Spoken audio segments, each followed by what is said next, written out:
কষ্ট তো অবশ্যই আছে। 100 তো 100, আর খুব টাফ উইকেট ছিল ব্যাটিং করার জন্য। তো একটা 100 হলে কনফিডেন্সটাও অনেক হাই থাকতো, ভালো লাগতো নিজের, এই আর কি। আমি দেখছিলাম যে দীপু নন স্ট্রাইকে দাঁড়িয়ে বলছিলেন যে এটা 6 হয়েছে। আপনি যেভাবে ডিপ ওই সাইড দিয়ে মানে ডিপ ব্যাকওয়ার্ড সাইডের দিকে মারলেন, আপনিও কনফিডেন্ট ছিলেন যে 6 হয়েছে, বাট অ্যাকচুয়ালি কী হয়েছিল ওই সময়? হ্যাঁ, আমিও কনফিডেন্ট ছিলাম, দীপুও দেখেছে এটা 6 হয়েছে, কিন্তু আসলে এটা তো আম্পায়ার্স কল, কারণ ফিল্ডারদের কাছ থেকে আম্পায়ারদের জানতো, এখন ফিল্ডাররা বলছে দেখেনি, তো আম্পায়াররা ওই জন্য হয়তো বাউন্ডারি দিয়ে দিয়েছে। বাট যদি 6 হয়ে যেত হয়তো আমার এটাও 100 হয়ে যেত।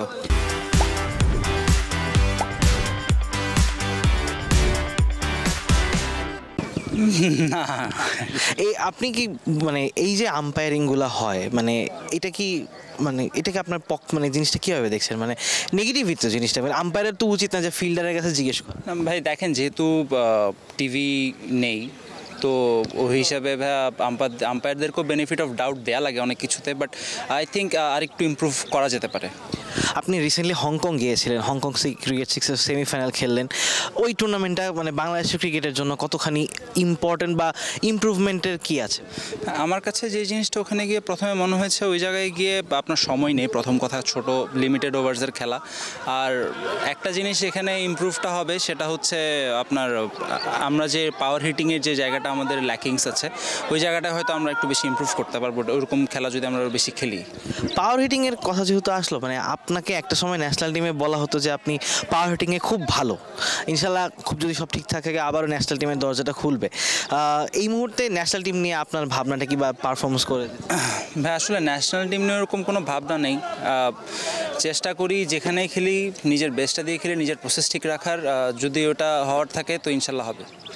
আর হংকং ক্রিকেট সিক্সেস আপনারা সেমিফাইনাল খেললেন, লাস্টের দিকে ইউএইর সাথে কি হয়েছিল? ইউএই খেলতে চাচ্ছিল না, নাকি ওরা? না, জিনিসটা যেটা ছিল সেটা হচ্ছে ব্যাড লাইট ছিল, ওই ওয়েদার আসলে খেলা হয় না, আর রান রেটের একটা ব্যাপার ছিল। তো ইউএই স্বভাবতই রান রেটে পিছিয়ে ছিল আমাদের থেকে, বাট দ্যাটস ওয়াই ওরা এই জন্যই ওরা চাচ্ছিল হচ্ছে খেলতে, বাট ওই লাইটে আসলে খেলাটা হয় না, এর চেয়ে আরও বেশি অন্ধকার ছিল তখন।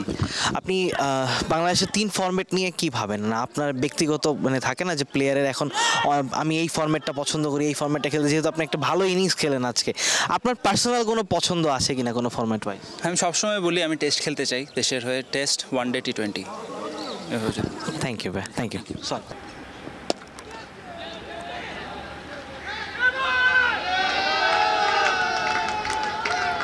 হান্ড্রেড হয়ে গেছি।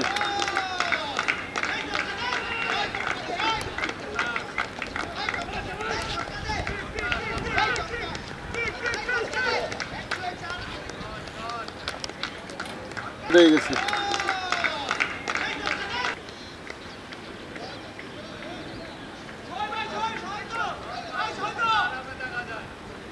কানা সুদা নাকি?